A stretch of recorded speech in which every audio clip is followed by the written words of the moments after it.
महाराष्ट्र प्रदेश काँग्रेसचे सरचिटणीस तथा धनगर समाजाचे नेते ॲडव्होकेट दिलीप एटतकर यांनी दिलेला राजीनामा प्रदेश काँग्रेसकडून नामंजूर करण्यात आला आहे। या निर्णयाची माहिती प्रदेश काँग्रेस अध्यक्ष हर्षवर्धन सपकाळ यांच्या पत्राद्वारे देण्यात आली असून ते पत्र वरिष्ठ उपाध्यक्ष ॲडव्होकेट गणेश पाटील यांनी अधिकृतपणे सुपूर्द केले। याआधी एटतकर यांनी आपला राजीनामा प्रदेशाध्यक्ष महाराष्ट्र प्रभारी रमेश चेन्नीथला, ज्येष्ठ नेते यशोमती ठाकूर तसेच नेते सुनील देशमुख यांना ईमेलद्वारे पाठवला होता। आपला राजीनामा पत्रात त्यांनी दिलेली जबाबदारी प्रामाणिकपणे पार पाडल्याचे नमूद करत पुढे पदावर राहणे शक्य नसल्याचे सांगितले होते। दरम्यान पक्षातील वरिष्ठ पदाधिकाऱ्यांनी त्यांच्या निवासस्थानी बैठक घेऊन त्यांना राजीनामा मागे घेण्याची विनंती केली। या बैठकीला अनेक नेते व पदाधिकारी उपस्थित होते। यावेळी माजी पालकमंत्री डॉक्टर सुनील देशमुख यांनी ॲडव्होकेट एटतकर यांच्या नेतृत्व गुणांचे कौतुक करत काँग्रेस पक्षाला आणि सामान्य जनतेला त्यांच्यासारख्या नेतृत्वाची गरज आहे असे मत व्यक्त केले। पक्षाचे नेते किशोर बोरकर यांनीही एटतकर यांच्या कार्याचा गौरव करत ते शाहू फुले आंबेडकर विचारांचे समर्थक असल्याचे सांगितले। शेवटी ॲडव्होकेट दिलीप एटतकर यांनी प्रदेश काँग्रेसच्या निर्णयाचा आदर करत आभार मानले असून पूर्वीप्रमाणेच पक्षाचे काम करत राहणार असल्याचे स्पष्ट केले।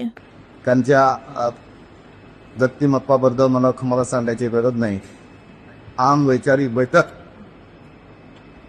स्पष्ट वक्तेपणा आणि कबालीचा स्वाभिमान आणि स्वाभिमानासाठी कोणाशीही कधीही त्यांनी तडजोड केली नाही आणि म्हणूनच असं हे जे व्यक्तिमत्व होतं की ज्या व्यक्तिमत्वामुळे मला प्रामाणिकपणे वाटते काँग्रेसला एक अर्धस्थपणा आला होता।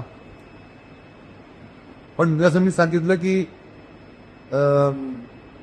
त्याचा स्वभाव असा एक गुण काय म्हणा की जे काही आवडलं नाही तर्कधर्मी विचार न करता पटकन धरून टाकायचं आणि मग त्यांच्यावर प्रयोग करणारे आमच्यासारखे अनेक लोक कधी बनून जातात।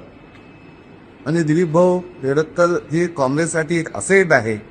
या बाबतीत आमच्या कोणाच्याही मनात द्विधास्थिती नाही आणि ही असेट आपण सांभाळून ठेवली पाहिजे। आमच्या काँग्रेसच्या अत्यंत वाईट दिवसामध्ये किंवा काँग्रेसचे अच्छे दिन नाही आपण म्हणू, त्या दिवसामध्ये अशी ही असेट काँग्रेस पक्षावर काही कारणाने नाराज होत असेल तर पक्षाच्या सर्व कार्यकर्त्यांची जी प्रामाणिक इच्छा होती की आपण देखील बाबूंना समजावून सांगितलं पाहिजे आणि तुमचं एक आदर दिवस स्थान आहे